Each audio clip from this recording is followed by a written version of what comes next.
मैं सोचा करता था जब मेरे पास पैसा हो तो एक नौकर रखूंगा और बुढ़ापे में बीवी को आराम पहुंचाऊंगा। पैसा भी हुआ, नौकर भी रखा, पर बीवी की दशा वैसी की वैसी। उसे घर गृहस्थी से ही फुर्सत नहीं। अब क्या करूं? उसकी औरत बीमार हो गई, बेचारा छुट्टी लेकर चला गया। माँ, अनु ने नाश्ता कर दिया? हाँ, हाथ धो रही थी, आती होगी। रात तूफान ने अच्छी खासी बर्बादी की, इसे भी ले दिया।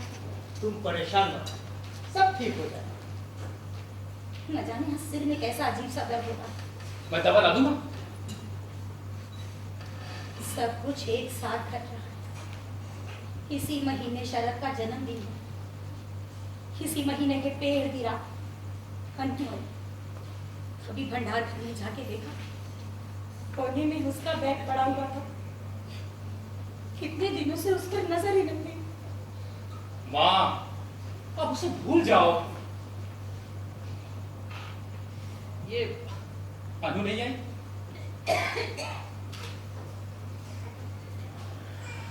माँ, अनु सुंदर हो गई है ना?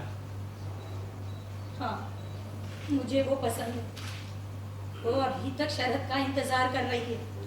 उसने दूसरे लड़कों के साथ आशनाई नहीं शुरू कर दी। तुम भी क्या बातें कर रही हो? मैंने भी बहुत दुनिया देखी। कौन किसी के लिए इंतजार करता है?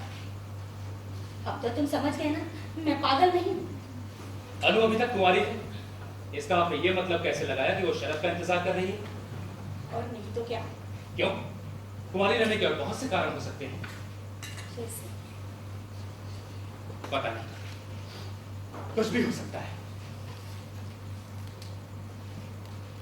मैं दवा ला दूंगा। न जाने आज कैसा कैसा लग रहा है। अरे तुम्हें रात भर नींद नहीं आती ना, इसीलिए ऐसा लगता है। कल रात बड़ी खराब गुजरी। ऐसी रात पहले कभी नहीं आई। क्या हुआ माँ? कोई सपना देखा? सपने से भी ज्यादा। शरद को देखा? हाँ, मैं गहरी नींद में सोई हुई। हाँ, तुम्हें याद है ना, जब वो पायलट की ट्रेनिंग ले रहा था।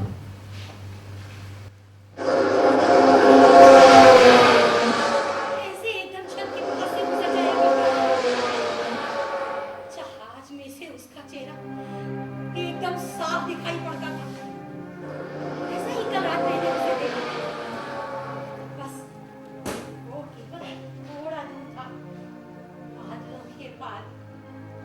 मैं हाथ बढ़ाकर उसे छू सकती थी। अचानक वो गिरने लगा। माँ, माँ, वो चिल्लाया। लगा जैसे वो कमरे में ही कहीं हो। माँ, उसी की आवाज थी। यदि मैं उसे छू सकती तो जरूर बचा लेती, जरूर बचा लेती। मेरी आंख खुल गई। बाहर तूफानी हवा बह रही थी, उसके इंजन की तरह आवाज करती। मैं बाहर यहाँ आई। खड़राहट तब भी सुनाई पड़ती। तभी अचानक मेरी आंखों के सामने ये पेड़ चरचराकर नीचे आ गया।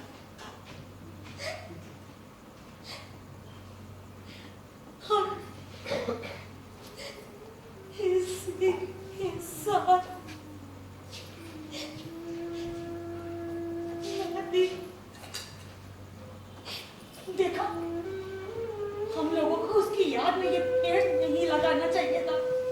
मैंने कहा इतनी जल्दी करना ठीक नहीं। इतनी जल्दी? हाँ, उसका काम खत्म करने की जल्दी सबको पड़ेगी, सबको। माँ, पेड़ आंधी से गिरा है, आप बेकार परेशान हो रही हैं। तुम मेरे लिए दवा ला दो। अभी लाए। अब आज ये सब्जी रहने दो। मैं सोच रहा था आज हम लोग बाहर चलते, खाना बाहर ही खाते। क्यों? चलो मैं अभी लाया।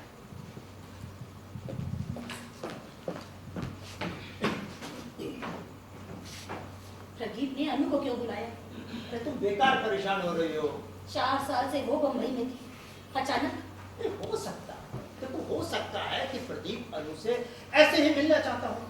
ऐसे ही मिलने के लिए कोई 500 मील का सफर नहीं तय करता। अरे तो इसमें कौन सी बड़ी बात हो गई? अब मेरी तरफ ऐसे मत देखो, उसने भी मुझे उतना ही बताया जितना तुम्हें बताया। प्रदीप अनु से शादी नहीं कर सकता। वो ऐसा सोच रहा है, तुमने कैसे मान लिया? वो सोच रहा है। अच्छा मान भी लो कि वो सोच रहा है, तो अनु प्रदीप से शादी नहीं कर सकती। अपने मन में वो जानती है कि वो ऐसा नहीं कर सकती। अरे उसके मन में क्या है तुम्हें क्या पता? उसके मन में कुछ और है, तो वो अब तक कुंवारी क्यों है? दुनिया में लड़कों की कमी है क्या? न जाने कितने लोगों ने उसका इस तरह इंतजार करते हुए मजाक उड़ाया होगा, फिर भी वो अपने निश्चय से डिगी नहीं। अरे तुम्हें क्या पता वो क्यों इंतजार कर रही है? जिसलिए मैं कर रही हूँ उसी लिए वो भी कर रही है। और हाँ, इस घर में कोई भी उसके विश्वास को तोड़ नहीं सकता। बाहर वाले करे तो करे, पर शरद का भाई या उसके पिता ऐसा कभी नहीं कर सकते। तुम उसे क्या चाहती हो? बताओ क्या चाहती हो? मैं चाहती हूँ तुम लोग ऐसा बर्ताव करो जैसे शरद लौटने वाला हो। तुम दोनों, जब से प्रदीप ने अनु को यहाँ बुलाया है तब से तुम्हारा रवैया मेरी नजरों से छिपा नहीं।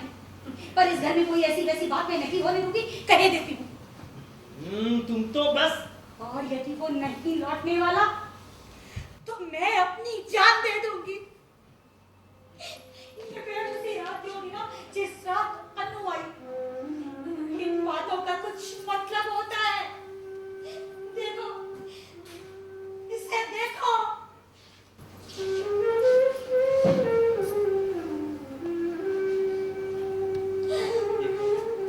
धीरज रख। तुम भी मेरी ही तरह विश्वास करो ना, मुझसे ये सब अकेले नहीं सहा जाता। शांत हो जाओ। अभी पिछले हफ्ते ये आदमी लौटा है, वो शरद से भी पहले से लापता था।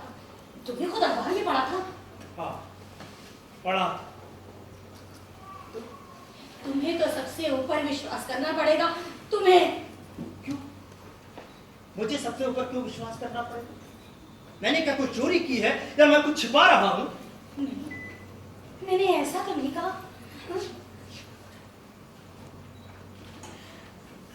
आओ आओ आओ अनु बेटे, हम लोग तुम्हारी बात कर रहे थे। हाँ बाबू, हाँ। बड़ा सुंदर सूट पहन रखा है, कहाँ से लिया? पुणे से।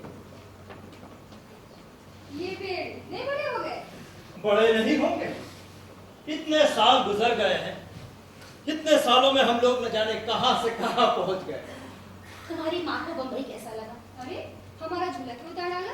टूट गया। टूट नहीं गया बेटी, तोड़ डाला गया। अब ऐसे अच्छे खासे लोग खा पी कर उसमें धंसेंगे तो और क्या होगा? अच्छा भाई मैं थोड़ा और खा पी करके आता हूँ। आप भी।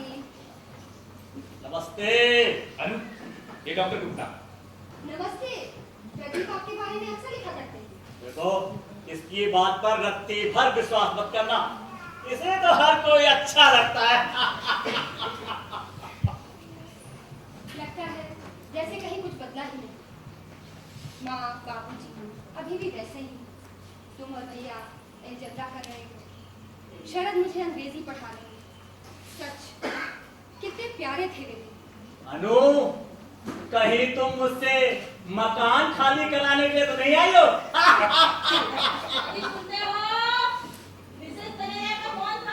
अरे भाई मैंने तुमसे कहा कि मैं वहाँ।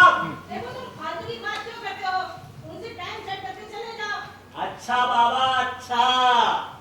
अनु, जब तुम ब्याह करना तो अपने पति की आमदनी की चिंता मत करना।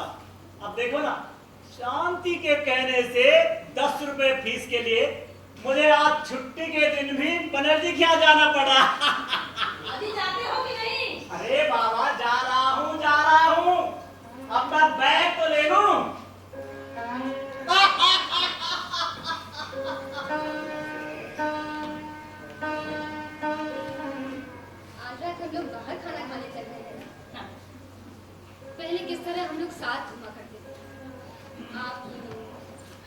शरद, हम लोग तुम अभी भी शरद को याद करती हो ना? क्या मतलब? कुछ नहीं, मेरा मतलब अभी भी तुम्हारे दिल में उसके लिए जगह है। हाँ, ये भी कोई बात नहीं। मैं उसे कैसे भूल सकती हूँ? अन्नू, मैं तुमसे बातें करने के लिए कितनी बेचैन रही हूँ। तुम मुझसे कुछ कहो। क्या? कोई अच्छी सी बात। माँ का मतलब है तुम किसी लड़के वगैरह की तलाश में हो या नहीं? प्रदीप, क्यों इस बेचारे को परेशान कर रहे हो? तुम्हारी माँ के क्या हालचाल है? अभी भी अलग रहने की बात करती है? पहले से बहुत शांत हो गई। मुझे तो लगता है बाबूजी के जेल से छूटने पर वे लोग फिर साथ ही रहेंगे। पर हाँ, मुंबई ये तो अच्छी बात है। सारे सबके बावजूद तुम्हारे बाबूजी दिल के अच्छे आदमी। मेरी बला से उन लोग की जो मर्जी आए करो। और तुम दूसरे लड़कों से मिलती जुलती हो? आप जानना चाहती हैं कि मैं शरद का इंतजार कर रही हूँ या नहीं? हाँ। देखिए, सच बात तो यह है कि अब मैंने उसके बारे में सोचना छोड़ दिया है। क्या? क्या आप मानती हैं कि वो अभी भी? बेटी, अक्सर ही तो खबर आती रहती है, शरद के पहले से भी लापता लोग लौटे हैं। और हर माँ अपने खोए हुए बच्चे का इंतजार करती है। ये खबर अखबारों में नहीं छपती, पर आप? बेटी, अपने मन में तुम भी जानती हो ये बात, तुम भी। उसके मन में क्या है वो नहीं जानती। तुम इसकी कोई बात मत मानो, इसकी राय से बिल्कुल मत चलो। तुम अपने दिल की बात सुनो, केवल अपने दिल की। आपका दिल उसे जिंदा क्यों मानता है? क्योंकि उसे जिंदा होना ही है। क्यों? क्योंकि भगवान है, भगवान है, इसीलिए बहुत सी बातें नहीं हो पाती।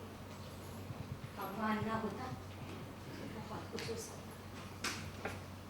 यदि कोई बात होती तो मुझे जरूर पता चल जाती, ठीक वैसे ही जैसे उस दिन मुझे पता चली थी जब प्रदीप भयानक मोर्चे पर गया था। ये खबर ना रेडियो पर आई थी ना अखबारों में छपी थी। फिर भी अचानक मुझे लगा कहीं कुछ होने वाला है। उस दिन एक करीब करीब खत भी हो चुका था। नहीं। अरे अनुराधा, क्या खबर है? अजय, ठीक है, तुम बताओ। बस मजे में हूँ। तुम पहले से सुंदर और समझदार हो गई हो, हैं? और कल्याण कैसा है? सुना है उसने वकालत पास कर ली है। हाँ, अब तो बकायदा प्रैक्टिस भी शुरू कर दी है। अरे अच्छा ये बताओ, तुम्हारी दुकान कैसे चल रही है? बस बढ़िया चल रही है। तो तुम्हारे बाबूजी कैसे? ठीक है। लीला कैसी है? हाँ, ठीक है ठीक है। मैं उससे मिलने आऊंगी। क्या? अच्छा हाँ भाई, ये बताओ तुम्हारे बाबूजी जल्दी ही पैरोल पर छूटने वाले हैं? मुझे नहीं मालूम। भाई मुझे तो बहुत बुरा लगता है, इतने वर्षों से जेल में। मैं तो कहता हूँ या तो आदमी को फांसी की सजा दे दो, या 7-6 महीने कैद में रह के रिहा कर। फिर उनके जैसे भले आदमी। अजय तुम कहाँ से आ रहे हो? मंदिर गया था। हाँ भाभी जी, रात तक मैं शरद की जन्मपत्री पूरी कर दूंगी, ठीक है? और अनु, मैं तुमसे फिर मिलने आऊंगा, हैं? क्या लोगों ने बाबूजी के बारे में बातें करना बंद नहीं किया है? अब उनके बारे में कोई कुछ नहीं कहता अनु। लोग सब भूल भुला गए हैं बेटी। मुझे सच सच बताइए, यदि मोहल्ले में अभी भी लोग उनकी चर्चा करते हैं तो मैं किसी से नहीं मिलना चाहूंगी। तुम बिल्कुल चिंता मत करो। क्या लोग अभी भी मुकदमे की चर्चा करते हैं? नहीं नहीं, अब मेरी पत्नी के अलावा कोई भी उनकी चर्चा नहीं करता है। हाँ, इसलिए कि तुम 24 घंटे पुलिस पुलिस जो खेला करते हो, आस पड़ोस के लोग जेल जेल के सिवा तुम्हारे मुंह से कुछ और सुनते ही नहीं। अब बताओ क्या करूं?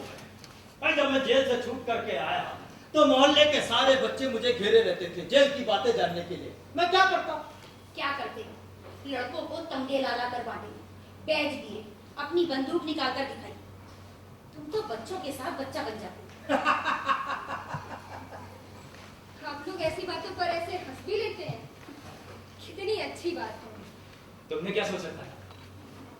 जब हम लोग यहाँ से गए थे तब सबकी जबान पर एक ही बात, हत्यारा। याद है किस तरह मिसेस शर्मा गली में खड़े होकर चिल्लाया करती थी? सब यही है, सब यही। बेटी तुम बिल्कुल चिंता मत करो। ये हत्यारा हत्यारा कहने वाले सब लोग हर रविवार को यहाँ पर इकट्ठा होते हैं, ताश खेलते हैं, और जीत में हंसी खुशी से मेरे रुपए लेकर के जाते हैं। तुम क्यों इसे भ्रम में रख रहे हो? बेटे, लोग अभी भी तुम्हारे बाबूजी की चर्चा करते हैं। इनकी बात और ये तो छूट गई, पर सीताराम जी अभी तक जेल में हैं। इसीलिए मैं नहीं चाहती थी कि तुम यहाँ आओ। देखो बेटी, जैसा मैंने किया ना वैसा ही तुम भी करो, सब कुछ ठीक हो जाएगा। जानती हो जब मैं जेल से छूट करके आया तो मैंने क्या किया? मैंने वहीं गली के मोड़ पर अपनी फोटो छोड़ी और शान से सीना ताने हुए घर की ओर चल पड़ा। लोग अपने घरों में दरवाजे और खिड़कियों पर मक्खी की तरह चिपके रहते थे। उन्हें पता था कि मैं आ रहा हूं, मैं जिसने मिलिट्री को रद्दी सिलेंडर सप्लाई कर दिए, जिसकी वजह से 21 हवाई जहाज गिर गए। मैं जो झूठ बोलकर घूस देकर के बच निकला था और मैंने किसी की परवाह नहीं करी। हाई कोर्ट का ऑर्डर मेरी जेब में था। मैं गर्व के साथ सीना ताने के घर की ओर चल पड़ा। और जानती है उसका नतीजा क्या हुआ? 1 साल के भीतर ही मेरी दुकान फिर से चलने लगी और शहर में सबसे बड़ी दुकान मेरी हो गई। मैं शहर का सबसे प्रतिष्ठित आदमी कहलाया जाने लगा, पहले से भी ज्यादा। तुम लोगों ने बस एक ही गलती कर दी कि तुम लोग ये शहर छोड़ करके चले गए। तुम लोगों ने सीताराम के लिए मुश्किल खड़ी कर दी। अब वो जब जेल से छूट करके आएगा तो उसे परेशानी होगी, लेकिन फिर भी मैं कहता हूं कि उसे जेल से छूट करके सीधे इसी मोहल्ले में आना चाहिए। आपके मन में बाबूजी के लिए कोई दुर्भावना नहीं है? वे आपके पार्टनर थे, उन्होंने आपको कीचड़ में घसीटा। बेटी, ये सही है कि मैं उसके कारनामों से खुश नहीं हूं, फिर भी क्षमा तो करना ही पड़ता है। और आप? अनु, अब जब तुम अगली बार अपने पिताजी को लिखो ना। मैं उन्हें चिट्ठी नहीं लिखी। अरे तुम ये बार-बार। मैंने उन्हें कभी कोई चिट्ठी नहीं लिखी और ना ही भैया ने। बोलो, क्या तुम भी ऐसे ही सोचते हो? इतनी पायलटों की मौत के लिए वे जिम्मेदार हैं। प्रदीप, तुम ये क्या कह रहे हो? क्या कोई ऐसे कहता है? और कोई क्या कह सकता है? जानबूझकर उन्होंने रद्दी सिलेंडर सप्लाई की। आप ये कैसे कह सकते हैं कि मरने वालों में शरद नहीं था? इसी का मुझे डर था। जब तक तुम यहाँ हो, फिर ये बात अपनी जबान पर मत लाना, मैं कह देती हूँ। पर हमें क्या मालूम? वो मरा नहीं है और इस बारे में कोई भी तर्क करना बेकार है।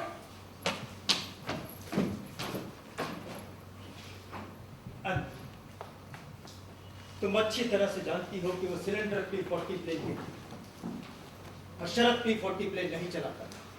तो फिर उन्हें कौन चलाता था? जानवर? क्या दूसरों का मरना कोई महत्व नहीं रखता?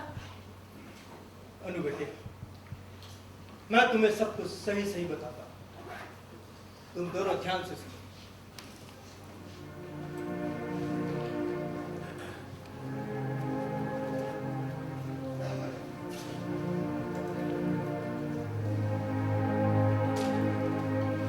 लड़ाई का जमाना था, सिलेंडर की मांग पूरी कर पाना बहुत मुश्किल हो रहा है। ऐसे में ही कुछ सिलेंडरों में हल्की सी दरार पड़ गई। मैं कारखाने में था नहीं। सीताराम को लगा कि अगर मुझे पता चलेगा तो मैं बहुत नाराज होऊंगा। उधर मिलिट्री का ट्रक भी सामान ले जाने के लिए खड़ा था। सीताराम ने किसी तरह से उन दरारों को भर दिया और माल सप्लाई कर दिया। मैं मानता हूं कि उसने गलती की। मैं अगर होता तो कहता कि अगर माल खराब हो गया है तो हो जाए, खराब माल सप्लाई मत करो। पर उसमें इतनी हिम्मत कहां? वो कमजोर दिल का आदमी है। लेकिन सीताराम को यह पूरा यकीन था कि सिलेंडरों की दरार भर देने से सिलेंडर अच्छी तरह से काम करेगा। अच्छा हो कि हम लोग ये सब भूल जाएं। हाँ, मैं सबको सुखी देखना चाहता हूं। मैं चाहता हूं हमारे और तुम्हारे परिवार के बीच में कोई गांठ न रह जाए। अब अनु जैसी बहू इस घर में आ रही है, सब कुछ ठीक करके तो रखना पड़ेगा ना। अच्छा, तुम लोग बातें करो, मैं अभी आता हूं।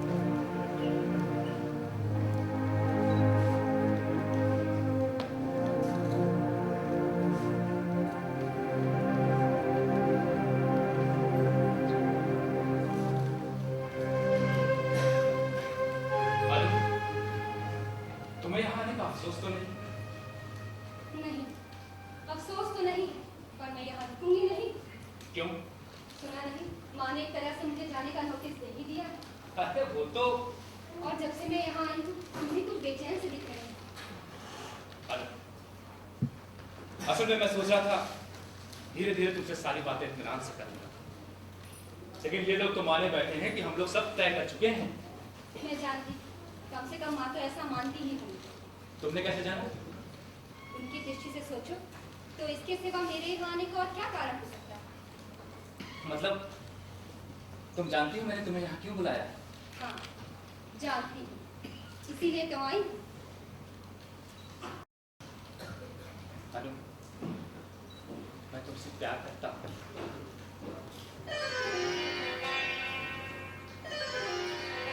बहुत प्यार करता हूँ। मुझे कविता कहनी तो आती नहीं, अपनी बात ऐसे ही सादे ढंग से कह सकता हूँ।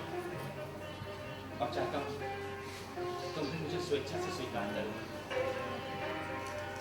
मैं तुम पर कोई दबाव डालना नहीं चाहता। मैं बहुत अरसे से तुम्हें स्वीकार किए हुए हैं। मतलब तुम शायद को भूल चुकी हो।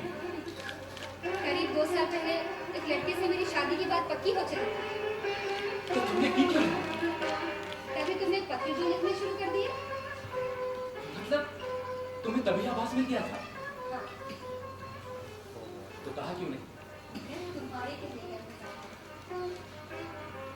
और मैं न जाने कब से तुम्हारा इंतजार कर रहा हूँ। मैं तुम्हें कभी माफ नहीं करूंगी। तुम इतने दिनों तक खामोश क्यों रहे? मुझे तो लगता था कि मैं ही तुम्हारे लिए पागल हुई जा रही हूँ। अनु, अब हम साथ रहेंगे। मैं तुम्हें दुनिया की हर खुशी दूंगा।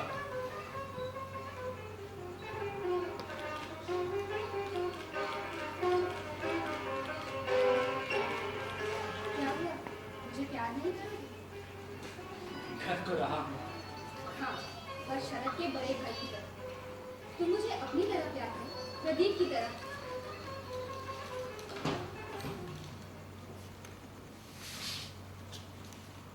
क्या हुआ? कुछ नहीं। चलो अनु, हम लोग मोटर से कहीं दूर चलते हैं। क्यों? क्या बात? तुम्हें माँ का डर है? नहीं, फिर तुम्हारी चिट्ठियों से भी लगता था जैसे कहीं कोई। तुम ठीक कहती हो अनु। मैं इन सब के लिए लज्जित महसूस करता हूँ। तुम्हें याद है एक बार मैं लड़ाई पर विदेश गया था। हाँ हाँ, वहां मैंने अपने बहुत से साथियों को खो दिया। हम सब साथ थे। एक बार बहुत बारिश हुई। मेरा एक साथी चुपके से मेरी जेब में अपना सूखा मोजा डाल गया क्योंकि मेरा भीग गया था। ऐसी एक नहीं अनेक घटनाएं होती थी जो छोटी होती थी लेकिन इस बात का सबूत होती थी कि हम केवल अपने लिए नहीं वरन एक दूसरे के लिए जी रहे हैं। देखते देखते वो सब काल के काल में सब हो गए। अगर तुम थोड़े भी स्वार्थी होते तो आज यहाँ चैन की बंसी बजा रहे हो। तुम समझ रही हो ना? हाँ, समझ गई।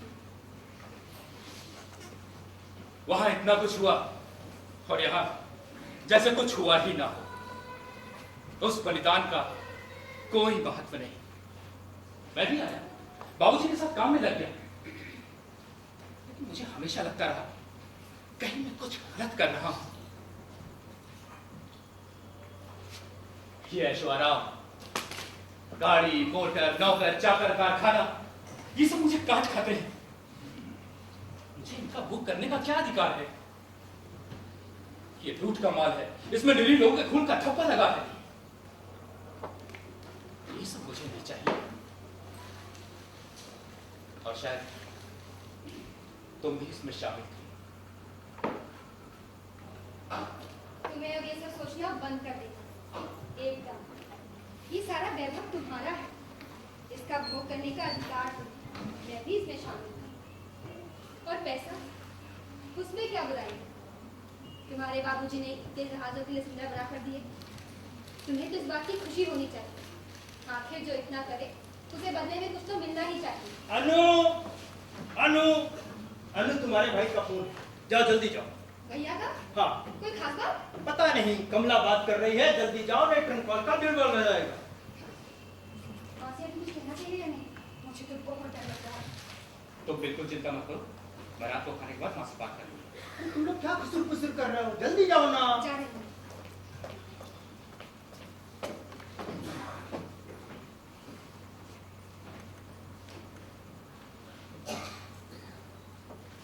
बाबूजी, मैंने और अनु ने शादी का फैसला कर लिया है। आपने कुछ कहा नहीं? ठीक है, मैं खुश हूँ। कल्याण का इलाहाबाद से फोन आया है। इलाहाबाद से? हाँ, अनु ने तो उसके इलाहाबाद में रहने की बात नहीं बताई। नहीं तो हो सकता उसे भी ना मालूम हो। कितने दिनों से कल्याण अपने पिता से नहीं मिला था, आज वो इलाहाबाद गया, अनु यहाँ आई। ये सब आप क्या कह रहे हैं? कोर्ट के आखिरी दिनों तक सीताराम भी मुझे दोषी ठहरा रहा था। हमें उसी की बेटी है, कहीं कुछ पता लगाने के लिए तो नहीं भेजा गया है? क्यों बाबूजी, पता लगाने को है ही क्या? नहीं, हो सकता है मुझे तंग करने के लिए वो लोग फिर से मुकदमा शुरू करना चाहते हो। हाँ तो मुझे भी चक्कर में डाले दे रहे हैं। खैर छोड़ो, जाने दो बेटा, मैं तुम्हारे लिए सब कुछ नए सिरे से शुरू करना चाहता हूँ। बेटा, मैं इस फर्म का नाम प्रदीप कुमार प्राइवेट लिमिटेड कर देना चाहता हूँ। अरे, जमुना प्रसाद प्राइवेट लिमिटेड ही ठीक है बाबूजी। मैं तुम्हारे लिए बंगला बनाना चाहता हूँ, एक शानदार बड़ा सा बंगला। मैं चाहता हूँ तुम खूब तरक्की करो, तुम खूब कमाओ। बेटा, जो कुछ भी मैंने कमाया है उसका तुम भोग करो, गर्व के साथ भोग करो, लज्जा का बिल्कुल भी अनुभव मत करो। हाँ बाबूजी, कभी कभी मुझे लगता है कि मेरे धन दौलत के कारण तुम शर्मिंदगी महसूस करती हो। आप ऐसा मत सोचिए। नहीं बेटा, मेरी धन दौलत में कोई बुराई नहीं है बेटे। आप ये सब क्यों कह रहे हैं? बेटा, मैं आज ही कमला से बात करूंगा और हम लोग आज ही शाम को निर्णय कर लेंगे। शादी होगी धूमधाम से, शहनाई बजेगी, दावतें होंगी बड़ी बड़ी। तुम इतने गरम क्यों हो रहे हो? हुआ क्या है? आखिर उन्होंने ऐसा क्या कह दिया? ठीक है तो आ जाओ। हाँ सब हैं और सब रहेंगे, कोई भाग नहीं जाएगा। हाँ ठीक है। क्या बात है ना? कल्याण आ रहा है। हाँ 7 बजे की गाड़ी से पहुंच रहे हैं, मैंने सीधे यही आने को कह दिया। बहुत अच्छा किया। सीताराम बीमार है क्या? नहीं, बीमारी की तो कोई बात भैया ने की नहीं। पता नहीं कोई खुराफात उनके दिमाग में आई होगी, कोई बेवकूफी वाली बात, आप तो नहीं जानते हैं। चलो हम लोग कहीं टहल आए। हाँ, जाओ तुम लोग टहलो।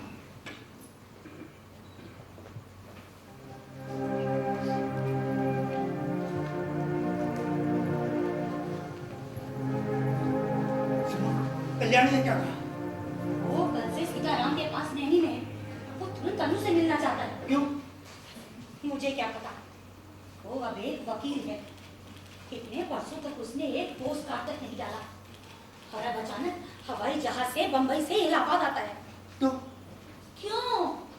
सीताराम को उससे ऐसा क्या कहना था कि वो हवाई जहाज से दौड़ा दौड़ा आया? वो कुछ भी कहे, मुझे उसकी कोई परवाह नहीं है। देखो कल्याण आ रहा है, अब तुम बहुत सावधान रहना, समझे? मैंने तुमसे कहा था, वो कुछ भी कहे, मुझे उसकी कोई परवाह नहीं है। ठीक है, पर तुम सावधान रहना।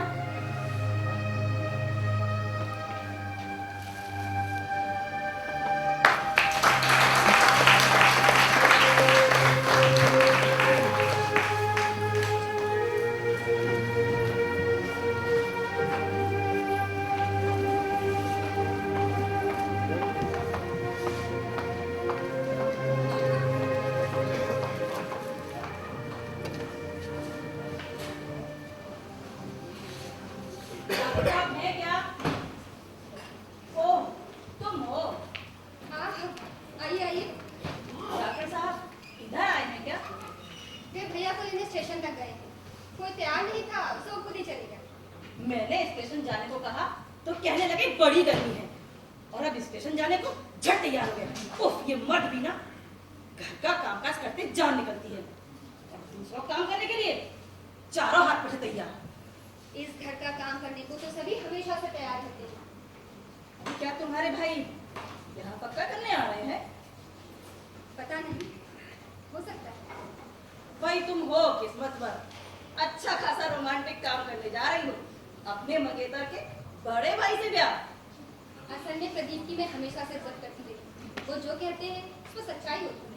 हाँ, और पैसे वाले भी तो हैं। तो इससे क्या फर्क पड़ता है? बहुत फर्क पड़ता है अनु। जब तुम अपनी गृहस्थी बसाना तो दूर कहीं मकान लेना। क्यों? क्योंकि प्रदीप के संसार से डॉक्टर साहब बेचैन हो जाते हैं। वो कैसे? अब डॉक्टर साहब की प्रैक्टिस अच्छी खासी चलती है, मगर प्रदीप उन्हें हर समय शिकायत करता है। तुम्हें रिसर्च करनी चाहिए और ऊपर उठना चाहिए। अब भला पूछो, प्रैक्टिस छोड़कर रिसर्च करेंगे तो रोजी रोटी कैसे चलेगी? पर रिसर्च करना तो बहुत अच्छी बात है। हाँ, ऐसी ही अच्छी बात है तो खुद प्रदीप कोई ऐसा अच्छा काम क्यों नहीं करता है? दूसरों को नसीहत देता फिरता रहता है, खुद तो बाप के कारखाने में काम करता है और उस कमाई के रुपए खाता है। आप कहना क्या चाहती हैं? आय हाय हाय, तुम तो ऐसे बन रही हो जैसे कुछ जानती ही नहीं हो। सारा मोहल्ला से तू जानता है, किसी से कुछ छुपा है क्या? तो लोग यहाँ आते क्यों हैं? ताश खेलते हैं, चाय नाश्ता करते हैं। हाँ, लोगों का क्या है? अरे अरे प्रदीप भैया, आओ आओ, भाभी की तबीयत कैसी है? हाँ, सरदर्द बना हुआ है। तुम चिंता मत करो, मैं देखती हूँ, सब ठीक हो जाएगा। और हाँ, तुम्हें तुम लोगों के बारे में मालूम है या नहीं? कुछ आवाज तो है ही, और आप तो जानती हैं वो असलियत कितनी जल्दी सूंघ लेती है। हाँ, अनु, तुम्हें वो जरूर पसंद करेंगी। शांति भाभी भी खूब है, हम लोगों को बहुत मानती हैं, खासकर मुझे। वो तुमसे घृणा करती है। अनु, और तुमने उससे झूठ क्यों कहा? तुमने ये बात क्यों छिपाई कि लोग अभी भी बाबूजी की चर्चा करते हैं? जानते हो, वो तुम्हारे बाबूजी को दोषी मानते हैं। तुम्हें क्या लगता है अगर उन्होंने कुछ गड़बड़ की होती तो मैं उन्हें माफ करता? प्रदीप, मैंने इसीलिए पिताजी की ओर से मुंह मोड़ दिया था। अब यहाँ भी कुछ ऐसे ही हुआ तो? तुम यकीन मानो अनु, बाबूजी निर्दोष हैं। भैया पिताजी से मिलकर आ रहे हैं, जरूर कुछ गड़बड़ है। तुम बिल्कुल चिंता मत करो। अरे तुम लोग तैयार हो? हम लोग आपके उठने का इंतजार कर रहे हैं। अनु बेटी, मैं तुमसे कुछ कहना चाहता हूँ। देखो बेटी, बेटी बेटी होती है और बाप बाप होता है। मैं चाहता हूं कि तुम जेल जाकर के सीताराम जी से मिलो और उनसे जाकर के कहो कि मैं उन्हें अपने कारखाने में फिर से लेना चाहता हूं। आप उन्हें पार्टनर बनाएंगे? नहीं, पार्टनर तो नहीं, हाँ अच्छी नौकरी जरूर दे दो। इससे उनके मन को शांति भी मिलेगी और उनके मन की कड़वाहट भी दूर हो जाएगी। आपके लिए पिताजी की खातिर कुछ करना जरूरी तो नहीं है? जरूरी तो है उन्हें दुत्कारना, लेकिन मैं ऐसा नहीं कर सकता तुम्हारे खातिर। इससे हमें और आपको क्या बाबूजी, पिताजी उसके हैं, और अगर वो उनके बारे में ऐसा सोचती है तो। देखो बेटा, बेटा होता है, समझे? बेटा मुझे माफ करना, मुझे तुमसे सब नहीं कहना चाहिए। अच्छा, मैं जाता हूं, तैयार होकर के आता हूं।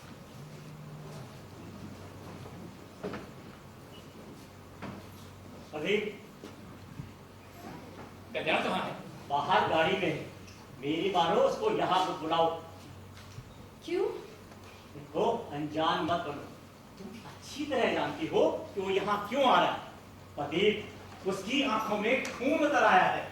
उसे गाड़ी में लेकर कहीं दूर चले जाओ और वही बात करो। अरे कल्याण, वहां क्यों खड़े? डॉक्टर ने कहा है तुम्हारी माँ की तबीयत ठीक नहीं है। हाँ, वो तो कब से तुम्हारा इंतजार कर रही है। अरे कल्याण, ये डॉक्टर साहब की पत्नी। नमस्ते, आप ही लोग हमारे मकान में रहते हैं ना? हाँ, हम लोगों ने आपके मकान में क्या क्या रद्द कर डाला है, जाने से पहले एक बार जरूर देखिएगा। मुझे पहले जैसा ही पसंद था। कल्याण बाबू बात एकदम खरी कहते हैं जी। जी, आप घर चलिए। चलिए जी। चलिए।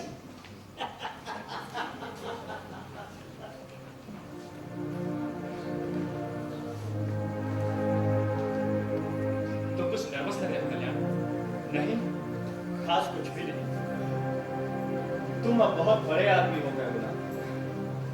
नहीं, ऐसा तो कुछ भी नहीं। और तुम्हारी वकालत कैसी चल रही है? पता नहीं, जब पढ़ता था तो लगता था कानून ही सब कुछ है, लेकिन अब लगता है वो कुछ भी नहीं। पेड़ बहुत घने हो गए। अरे ये क्या? रात तूफान में गिर गया। हम लोगों ने इसे शरद की आग में लगाया था। क्यों? उसे भूल जाने का डर था? इस व्यंग का मतलब? भैया बाबूजी कैसे हैं? पहले से छोटे हो गए।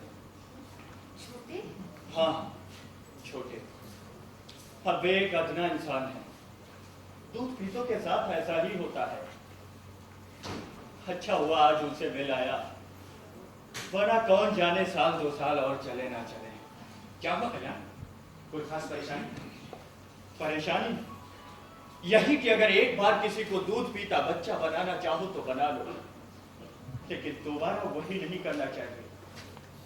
क्या मतलब? तुमने अभी शादी की नहीं है ना? भैया तुम पहले शांति से बैठो। तुमने शादी की है या नहीं? नहीं। तुम इससे शादी नहीं कर रही हो। क्यों? क्योंकि इसके पिता ने हमारे सुखी परिवार को बर्बाद किया है। कल्याण तू? प्रदीप, हमारी बहस करने से कोई फायदा नहीं। तुम इसे हमारे साथ घर वापस जाने के लिए कह दो। क्यों? तुम्हारे कह देने भर से सब कुछ हो जाएगा? हाँ। भैया तुम घरे बैठो। अब बताओ बात क्या है? तब से सब कुछ उलट पुलट गया है अनु। तुम्हारे चले आने के बाद मुझे जरा भी चैन नहीं मिला। हम लोगों ने बहुत बड़ा अपराध किया है अनु। इतने वर्षों तक बाबूजी की कोई खोज खबर नहीं ली। तुम नहीं जानती, उन्होंने बार बार टेलीफोन से जमुना प्रसाद जी को कारखाने बुलाया। सिलेंडर में दरार पड़ गई है, देख लो, समझ लो, तब जाकर माल सप्लाई किया जाए। लेकिन सुबह से शाम हो गई, उनके दर्शन नहीं हुए, और शाम को टेलीफोन से ही कह दिया किसी भी तरह सिलेंडर में दरार भरकर माल सप्लाई कर दो। तुम्हारी बात पूरी हो गई? नहीं। और वे आए क्यों नहीं? क्योंकि अचानक उन्हें निमोनिया हो गया था। अचानक उन्होंने पूरी जिम्मेदारी अपने सर पर ले रखी थी, पर टेलीफोन पर ही। और टेलीफोन पर की हुई बात को मुकर जाना कितना आसान होता है। यही किया गया बाबूजी के साथ। अब बताओ, तुम इसकी बीवी बनोगी? कल्याण, तुम मेरे ही घर में इस तरह की बात किए जा रहे हो? ओह प्रदीप,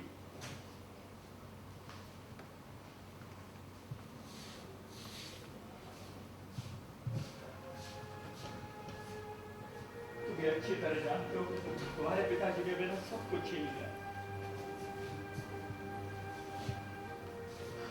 अनु, तुम इस घर में नहीं रह सकती। इस घर की हर चीज खून से रंगी है। तुम्हारे जैसी लड़की इस घर में नहीं रह सकती। तुम अपना सामान लेकर आओ। तुम्हें इसकी बात पर यकीन है? आंखें खोलो अनु, समझने की कोशिश करो। क्या तुम्हें नहीं लगता जिस तरह ये बाप बेटे एक दूसरे को प्यार करते हैं, इससे इनकी फर्म का नाम जमुना प्रसाद प्रदीप कुमार होता? क्या तुम इस बात को समझना चाहते हो? क्या मतलब? मुझे अपने बाबूजी से बात करने दो। 10 मिनट में तुम्हें सही उत्तर मिल जाएगा। सही उत्तर मुझे मालूम है। माँ की तबीयत नहीं ठीक है और मैं किसी भी तरीके के झंझट में नहीं पड़ना चाहता। झंझट नहीं, मुझे सिर्फ उनसे बात करने दो। प्रदीप, आ रहा है। मैं तुमसे कुछ पूछना चाहता हूँ। मेरी आंखों में देखकर जवाब देना। क्या तुम अपने बाबूजी को जानते हो? हाँ। क्या वे ऐसे मालिक हैं कि उनके कारखाने से 121 दागी सिलेंडर चले जाएं और उन्हें खबर तक ना हो? हाँ, वो ऐसे मालिक हैं। वही जमुना प्रसाद जो कारखाना छोड़ने से पहले ये चेक करते हैं कि हर लाइट बुझा दी गई है या नहीं? हाँ, वही जमुना प्रसाद हैं। वही जिन्हें यहां तक मालूम होता है कि एक दिन में किस मजदूर ने कितने मिनट बीड़ी पीने में लगाया। हाँ, वही आदमी है। और मेरे बाबूजी जो कभी एक कमीज तक बिना किसी की राय के नहीं खरीदते थे, वे इतना बड़ा काम केवल अपनी जिम्मेदारी पर कर सके। हाँ, अपनी जिम्मेदारी पर। और चूंकि वो बुज़दिल है, इसलिए उस जिम्मेदारी को निभाने का मौका आया तो अपना दोष किसी दूसरे के सिर डाल दिया। ओह प्रदीप, तुम जानते हो तुम झूठ बोल रहे हो। भैया इस तरह बातें मत करो। कल्याण, तुम तो कोर्ट के फैसले पर यकीन करते थे, आज अचानक क्या हो गया? आज मेरे विश्वास को गहरी चोट पहुंची है। आज तक कोर्ट के फैसले पर इसलिए यकीन करता था क्योंकि तुम करते थे। मैं सच कह रहा हूं, आज मैंने बाबूजी की जुबानी सबको सुना।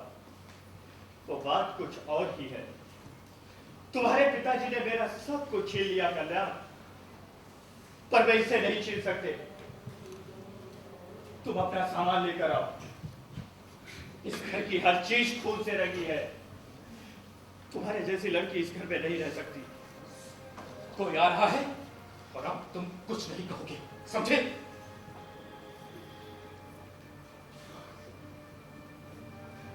भैया माँ आ रही है, उनसे शादी की कोई बात मत करना, उन्हें कुछ नहीं पता है। कल्याण, बेटा कल्याण। नमस्ते। अरे तुम तो कह रही थी कल्याण एकदम ठीक है, ठीक रहने की ये सूरत है। मैं एकदम ठीक हूँ। अरे बेटा, मुझसे तो तुम्हारी ओर देखा भी नहीं जा रहा। क्या तुम ठीक से खाते पीते नहीं? इन्हें भूख ही नहीं लगती है। मेरे घर में खाए और भूख ना लगे तब देखो। तुम तो अपने आदमी को भूखा ही मार डालोगी। मैं अभी तुम्हारे लिए पकौड़ियाँ बना कर लाती हूँ। मुझे सचमुच भूख नहीं है। हे भगवान, तुम सबको न जाने क्या हो गया है। आप अभी भी पहले जैसी ही हैं, बिल्कुल नहीं बदली। हमें से कोई नहीं बदला कल्याण, सब तुम्हें पहले की ही तरह चाहते हैं। अभी कल ही हम लोग तुम्हारे जन्म की बातें कर रहे थे। अच्छा मैं तुम्हारे लिए पकौड़ियाँ बना कर लाती हूँ। चलिए ना, कहाँ कर चलो। अनु, 8:30 बजे गाड़ी छूटती है। तुम जा रही हो? नहीं माँ, अनु कहीं नहीं जा रही। भैया तुम अभी तो आए, कुछ देर तो रुको। प्रदीप, ये लोग नहीं रुक सकते तो? नहीं माँ, केवल कल्याण की बात है। प्रदीप तुम अगर जाना चाहो तो मैं तुम्हें स्टेशन छोड़ सकता हूँ। मैं अब तुम दोनों को अपने से दूर नहीं जाने दूंगी। लाला जी कह रहे थे तुम भी यहीं आ जाओ, फिर मैं तुम्हारा प्यार रचाऊंगी खूब अच्छी सी सुंदर सी लड़की से। लाला जी मुझे यहाँ आने को कह रहे थे। क्यों ना कहेंगे, हम सब तुम्हें बहुत चाहते हैं, तुम हमसे दूर नहीं हो सकते। तुम आ गए कल्याण। नमस्ते। नमस्ते। कहो, मजे में तो हो ना? जी हाँ। आज रात रुक रहे हो? नहीं, मुझे भी वापस जाना है। मैं टैक्सी बुलवा देती। अरे ये क्या, अभी आए अभी चल दो। रास्ते में आते समय आपका कारखाना देखा, वो बड़ा हो गया है। हाँ, बड़ा तो क्या, थोड़ा बहुत। अब आप क्या क्या बनाते हैं अपने कारखाने में? यही कुछ छोटी बड़ी चीजें, इलेक्ट्रिक केटल, प्रेशर कुकर। सितारा की तबीयत तो ठीक है ना? नहीं। क्यों, उसे क्या फिर से दिल का दौरा पड़ा? दिल का दौरा नहीं, इस बार उनकी आत्मा कष्ट पा रही है। कल्याण, तुम उधर अपना पुराना घर देखने नहीं चलोगे? नहीं, मुझे लाला जी से बात करनी है। हाँ हाँ, क्यों नहीं भाई, इतने दिनों के बाद भेंट हो रही है। कल्याण, सीताराम से मिलने से पहले तुमने मुझे नहीं बतलाया। मुझे नहीं मालूम था कि आपको उनसे कोई दिलचस्पी है। दिलचस्पी है। मैं चाहता हूं कि सीताराम को ये पता चले कि आज भी उसके लिए हमारे घर के दरवाजे खुले हैं, वो जब चाहे तब आ सकता है। पर वे आपके कारनामों से घृणा करते हैं। जानता हूं, लेकिन वो बदल भी तो सकता है। सीताराम तो ऐसे कभी न थे। अब वे ऐसे ही हो गए हैं। लड़ाई में पैसा बनाने वाले हर आदमी को वे गोली मार देना चाहते हैं। मुझे अफसोस है कि सीताराम बिल्कुल भी नहीं बदला, और उसने कभी भी अपनी गलती नहीं स्वीकार की। तुम्हें याद है, उस समय सीताराम ने जलता हुआ हीटर कारखाने में छोड़ दिया, लेकिन उसने अपनी गलती नहीं मानी। तो उसका मान रखने के लिए मुझे मुनीम जी को नौकरी से निकालना पड़ा। और तुम्हें यह भी याद होगा कि एक बार उन्होंने अजय को बहुत गालियां दी, क्योंकि उसने उन्हें गलत कंपनी के शेयर खरीदवा दिए थे, याद है ना? सब याद है। चलो अच्छा है कि तुम्हें सब कुछ याद तो है। भैया गाड़ी आ रही है। जाने की इतनी जल्दी क्या है? रुक जाओ ना भैया।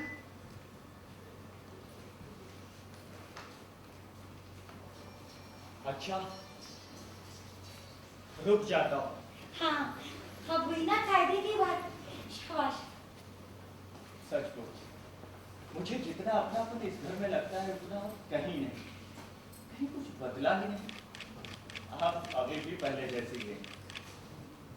और लाला जी पर भी उम्र का कोई असर नहीं दिखता।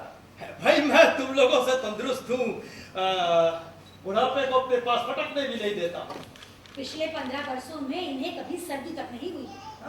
सिवाय इस बार निमोनिया के। हाँ? तुम्हें याद नहीं है उस समय जब लड़ाई के समय मुझे निमोनिया हो गया था? हाँ हाँ हाँ, याद आया। मेरा मतलब उस बार की निमोनिया को छोड़कर उस दिन इनकी तबीयत सचमुच बहुत खराब हो गई थी। बिस्तर से उठ ही नहीं पा रहे थे, कारखाने जाना चाह रहे थे, पर आपने ये क्यों कहा कि इन्हें ध्यान कभी- देना, उस बार के लिए मैं अपने आप को माफ नहीं कर सकता। अगर मैं वहां पर जा सकता ना तो सीताराम को कभी नहीं करने देता। आपने ये क्यों कहा कि उन्हें कभी सर्दी तक नहीं हुई? क्या हर बीमारी आदमी को याद रहती है? निमोनिया याद रहता है, और खासकर यदि वो उसी दिन हुआ हो जिस दिन आपका पार्टनर इतनी बड़ी भूल कर बैठा हो। अरे भाभी जी, ये देखिए शरद की जन्मपत्री बन गई। अरे कल्याण, तुम भी आ गए। वाह, जानते हैं 25 नवंबर शरद के लिए शुभ दिन था। बकवास। बकवास नहीं प्रदीप, ग्रह नक्षत्र जीवन के बहुत बड़े सत्य को उद्घाटित करते हैं। जानते हैं, ऐसे शुभ दिन किसी की भी मृत्यु असंभव है। प्रदीप, मुझे पूरा यकीन है मेरा शरद। अब भी कुछ बाकी है? तुम्हें यहाँ से जाने को कह दिया गया है। अनु को कोई जाने को नहीं कह सकता। अजय, जरा ड्राइवर को रुकने को बोल दो।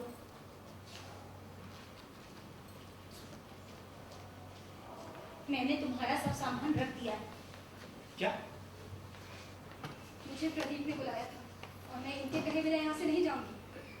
सुन लिया कल्याण, अब तुम जा सकते हो। मैं तुम्हारी जुबान से सुनना चाहता हूँ अनु। तुम चले जाओ भैया।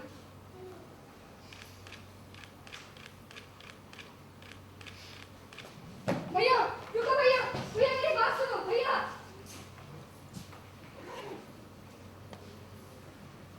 आपने अनु का सामान क्यों बटोरा? बोलिए क्यों? वो शरद की मंगेतर है। शरद मेरा भाई था और वो मर चुका है। तुम्हारा भाई जिंदा है बेटा, और अगर वो मरा है तो उसकी मौत तुम्हारे पिता के हाथों हुई है। भगवान बाप के हाथों बेटे की मौत नहीं होने देता। समझ रहे हो ना? मेरी बात समझ रहे हो ना? इसका दिमाग खराब हो गया है।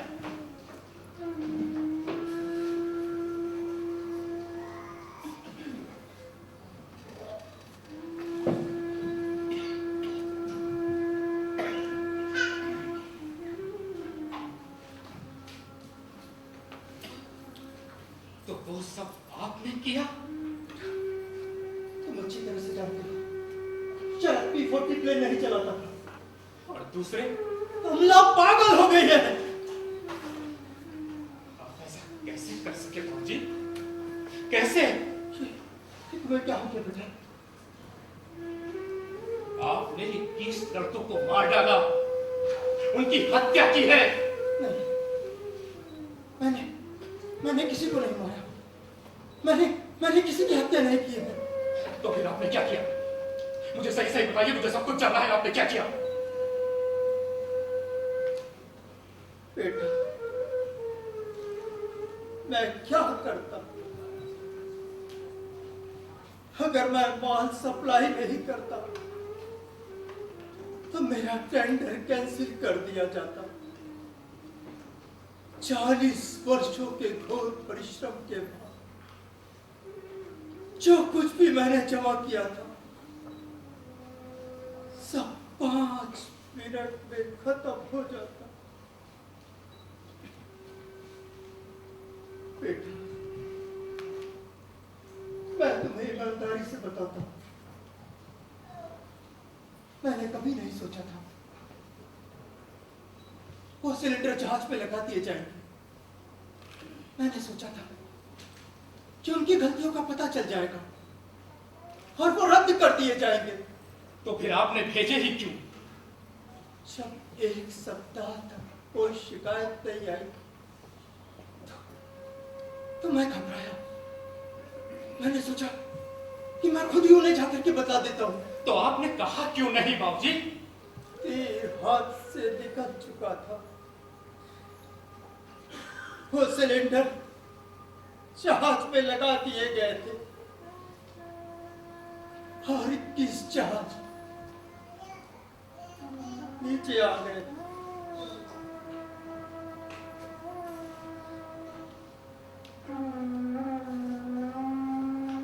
बेटा,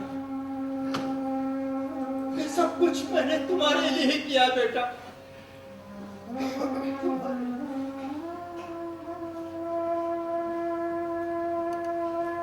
मेरे लिए मैं हर दिन मौत से लड़ रहा था और आप उन लड़कों को मौत के घाट उतार रहे थे मेरे लिए। बाबूजी, आप आदमी हैं या जानवर? आप जानवर नहीं, क्योंकि जानवर भी अपने बच्चे को नहीं मारता।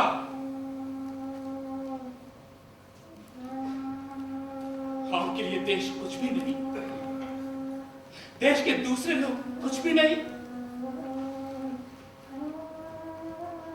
आपने सब कुछ अपने बिजनेस के लिए किया, मेरे लिए किया।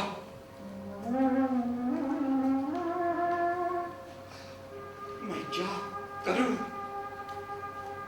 आपका क्या करूं बाबूजी?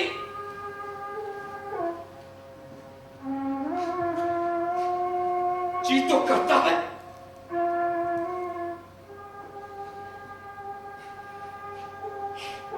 हे भगवान, मैं क्या करूं?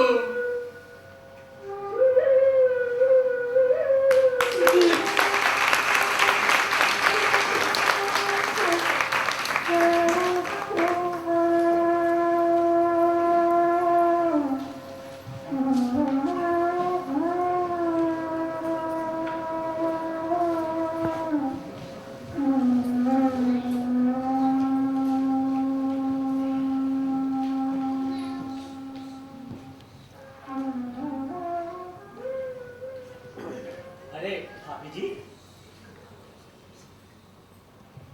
कोई खबर? ना, आखिर बात क्या है? लड़के से झड़प हो गई, उसके बाद गाड़ी लेकर चला गया। कैसी है? ऐसे ही। क्या अनु को लेकर कोई बात हुई थी? नहीं। फिर लाला जी ने क्या कहा? किससे? आप निसंकोच कह डालिए, मुझे सब पता है। मैं सोचती थी मन के गहरे में कहीं प्रदीप भी सब कुछ जानता है, उसे ऐसा सदमा पहुंचेगा ये मैं नहीं चाहती थी। प्रदीप के लिए ऐसी स्थिति से समझौता करना कठिन है भाभी। झूठ बोलने और उसे बर्दाश्त करने के लिए एक अलग तरह की मानसिक बनावट की जरूरत होती है। क्या मतलब? वो लौटेगा नहीं? नहीं नहीं, वो लौटेगा जरूर। हम सब लौट आते हैं। ऐसी निजी हलचलें शराब भर जाती हैं और आदमी समझौता कर लेता है। प्रदीप ज्यादा दूर नहीं गया होगा। वो लौट आए तो काश वो ना लौटता।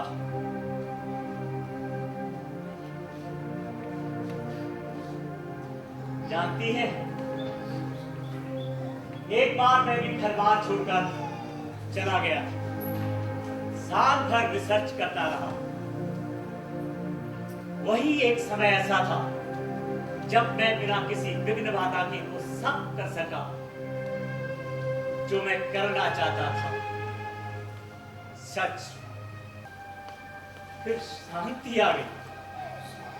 लड़ झगड़ कर मुझे घर ले आए। मैं अच्छा पति हूं, लौट आया। प्रदीप अच्छा बेटा है, वो भी लौट आएगा। अरे भाई साहब, प्रदीप बाहर कहीं पार्क में बैठा होगा, मैं उसे अभी पकड़ कर लाता हूं।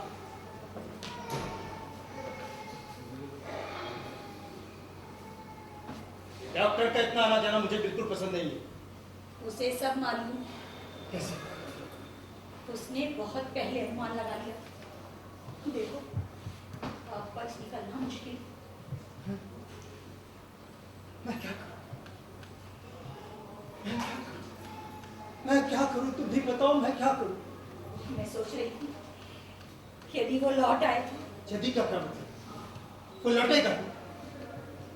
तुम उसे बैठाकर खुद उससे सब कुछ कह दो। उसके सामने तुम्हारी गलती मंजूर करना बहुत जरूरी है। उससे क्या होगा? उससे कहो कि तुम अपने किए की कीमत चुकाने को राजी हो। कीमत? मैं कैसे कीमत चुका सकता हूँ? तुम उससे कहो कि तुम जेल जाने को राजी हो। जेल? तुम्हें जाना नहीं होगा, वो तुम्हें जाने थोड़े ही देगा। और यदि उसे ये पता चल जाए कि तुम अपने किए की कीमत चुकाने को राजी हो तो वो शायद तुम्हें माफ कर दे। क्या? वो मुझे माफ करेगा? किस लिए? सो तुम अच्छी तरह से जानते हो। मेरी समझ में नहीं आ रहा। तुम जानती क्या? तुम्हें धन दौलत चाहिए थी, सो मैंने कमा करके दिया। मैं इस तरीके से नहीं चाहती थी। मैं भी इस तरीके से नहीं चाहता था, लेकिन मेरे चाहने से क्या होता? मेरी ही गलती थी। तुम दोनों को सर पर चढ़ा करके रखा था। उसे भी 10 साल की उम्र में काम धंधे पर लगा देता ना, तब उसके समझ में आता कि दुनिया में क्या क्या झेलना पड़ता। मेरा तो क्या है, मैं 1 रुपए रोज पर भी अपना गुजर कर सकता हूँ, पर तुम्ही लोगों के लिए मैं। हम लोगों के लिए ये करने से अपराध कम नहीं हो जाता। उसके लिए परिवार से भी बड़ी कोई चीज है। परिवार से बड़ा कुछ नहीं है। उसके लिए है। इससे बड़ा और क्या हो सकता है कि मैं उसका बाप हूं और वो मेरा बेटा है। वो तुम्हारी बहुत इज्जत करता था, तुम्हें बहुत चाहता था, तुमने उसका दिल तोड़ दिया।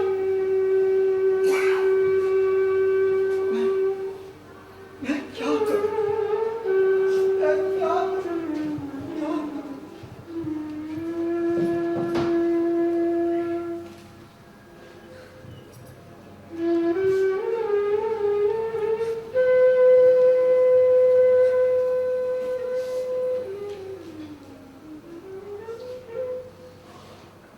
मैं आप लोगों से कुछ कहना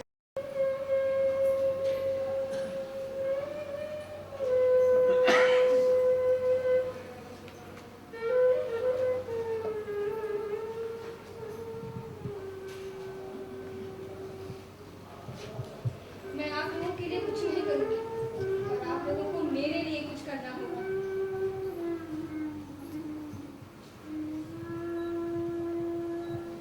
आपने प्रदीप को अपनी ही नजरों में दोषी बना दिया है। आपको उससे कहना होगा कि शरद अब नहीं रहा, और यह आप जानती हैं। मैं यहाँ से अकेली नहीं लौटूंगी। बाहर मेरे लिए कुछ नहीं है। मैं चाहती हूँ आप उसे मुक्त कर दें। कमला, अनु सही कह रही है। नहीं अनु नहीं, ऐसा नहीं हो सकता। शरद अब नहीं रहा माँ। 25 नवंबर को उसकी मौत हो चुकी है। हवाई जहाज की गड़बड़ी के कारण उसकी मौत नहीं हुई, पर वो मर चुका है, और ये मैं जानती हूँ। तब वो कैसे मरा? मुझसे झूठ बोल रही हो। तब फिर वो कैसे मरा?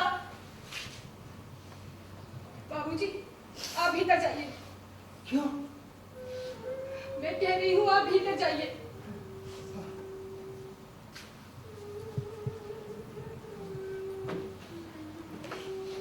ये क्या है? मैं इसे केवल इसलिए लाई थी कि यदि आप शरद के बारे में किसी और तरह से जानने को राजी नहीं थे तो मैं इसकी मदद लूं। ये क्या है? आप बैठिए, मैं आपको बताती हूँ।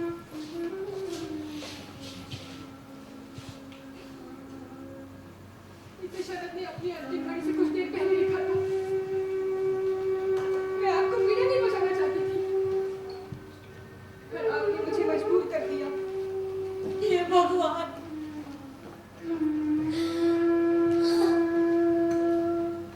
क्या बात है? तुम कहाँ चले गए थे? कहीं नहीं, बस यूं ही मोटर में घूम रहा था। सोचा अब तक तो तुम चली गई होगी। मैं कहाँ चली गई होती? जाने के लिए मेरे पास और कोई जगह भी तो नहीं। बाबूजी कहाँ है? बेहतर है।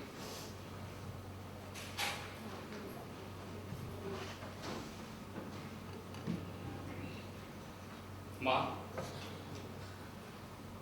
मैं यहां से जा रहा हूं। इस घर में मुझे भी एकदम कायर बना दिया गया है। जो मैं आज जान पाया, अगर उसी दिन जान जाता जिस दिन घर लौट कर आया था, तो बाबूजी जेल में होते। ये तुम क्या कह रहे हो? मैं उन्हें जेल भेज सकता हूं, समझी? जेल।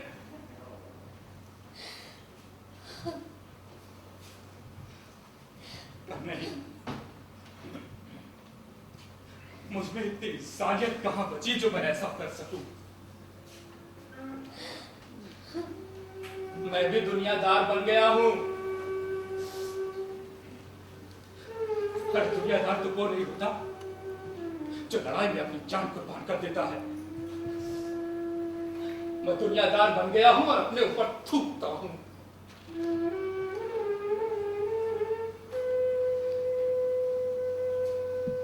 मैं जा रहा हूं हमेशा के लिए।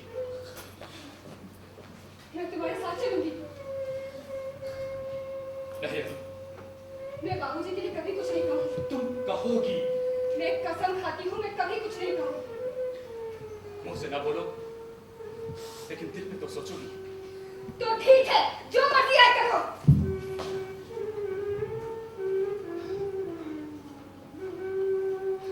मैं क्या करूं? क्या करूं? सब एक जैसे हैं, कायर, बुज़दिल। प्रदीप, मैं तुमसे कुछ कहना चाहता हूं। अब कहने को बचा ही क्या है बाबूजी?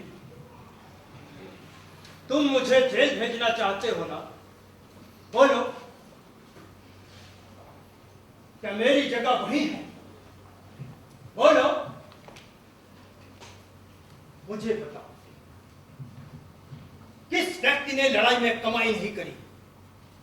कौन ठेकेदार ऐसा है जिसने लड़ाई में मुफ्त में काम किया? किसने रसद में मिलावट नहीं करी?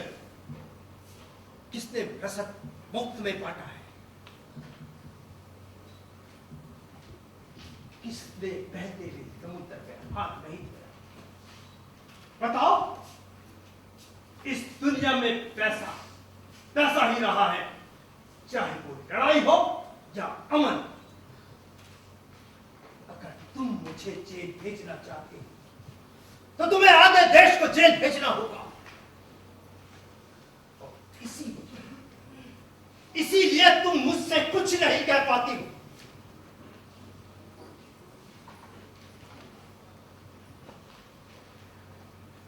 बाबूजी,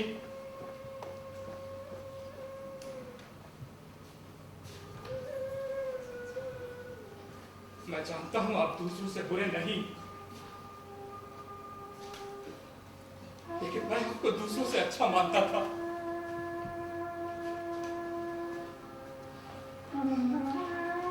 मैंने कभी आपको एक मामूली आदमी के रूप में नहीं देखा।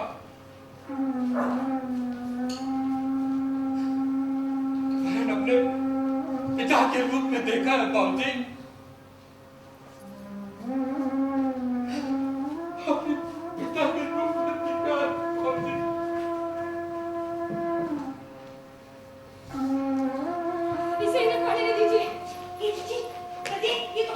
है इसे मत पढ़ना, बाबूजी को मत बताना। तुम जाओ, तुम जाओ। बेटा, बेटा, इस दुनिया में इंसान भगवान नहीं हो सकता। तुम जाओ। शरद के इस पत्र को सुन लीजिए बाबूजी।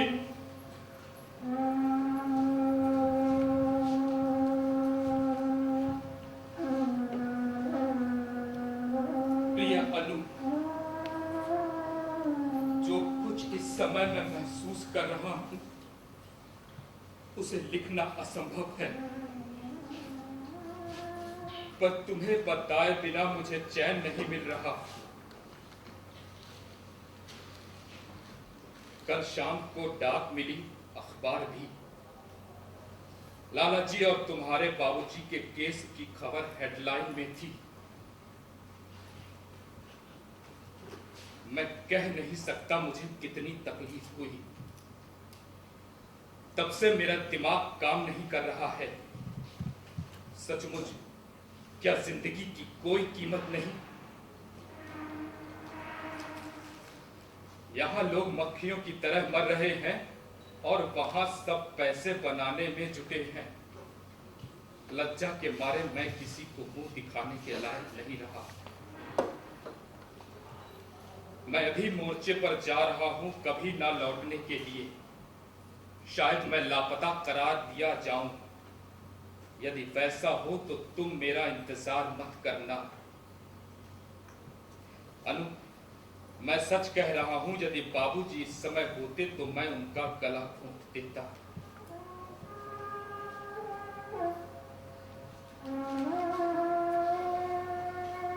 अब दुनिया को दोष दीजिए।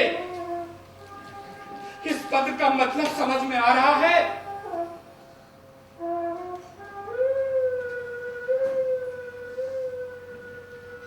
हाँ, समझ में आ रहा है। मैं सजा भुगतने के लिए तैयार हूं।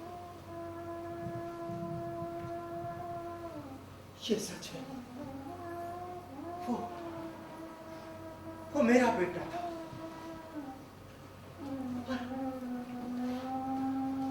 पर उसकी नजरों में वो सब भी मेरे ही बच्चे थे। और मुझे भी लगता है वो सब मेरे ही बच्चे थे, मेरे बच्चे, all my sons। बेटा, तुम गाड़ी तैयार करो, मैं अभी आया।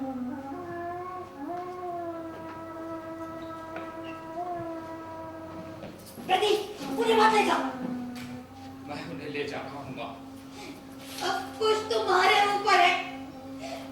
तुम उन्हें रोकोगे तो वो रुक जाएंगे। रोक लो उन्हें। अब उन्हें कोई नहीं रोक सकता। तुम रोकोगे, वो जेल में कितने दिन जिंदा रह सकती है? All my son।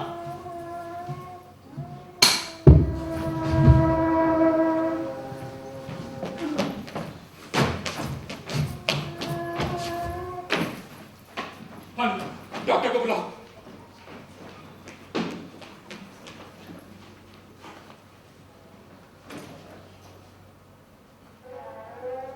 मां, मैंने ये नहीं सोचा था।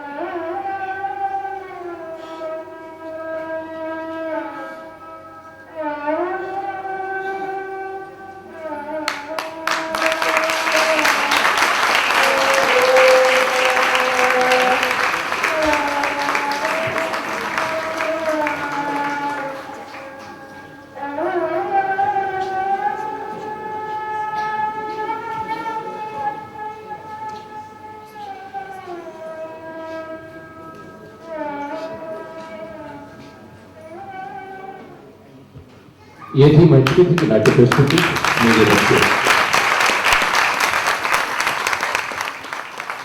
मैं अनुरोध करूंगा माननीय सुशील दुबे जी से कि वो कृपया मंच पर आएं और आज की इस प्रस्तुति के निर्देशक श्री ललित सिंह पोखरिया जी को पुष्प गुच्छ प्रदान करने का कष्ट करें। श्री सुशील दुबे जी।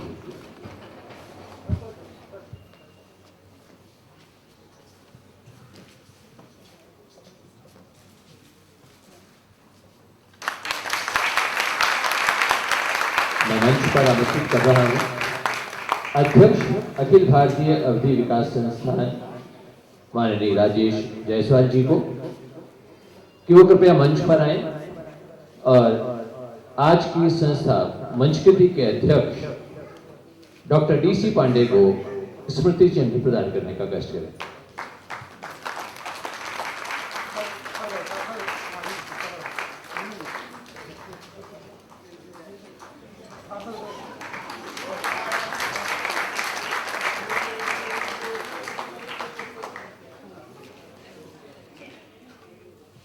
धन्यवाद। शुभ रात्रि।